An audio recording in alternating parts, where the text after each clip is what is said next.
இயேசுவின் அன்பீதயங்களுக்கு காலை வணக்கம்.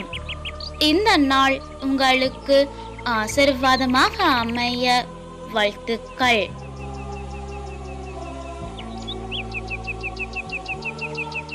இப்புதிய நாளுக்கான ஆசீர்வாத இறைவசனம் தொடக்க நூல் அதிகாரம் 15 இறை வார்த்தை 1.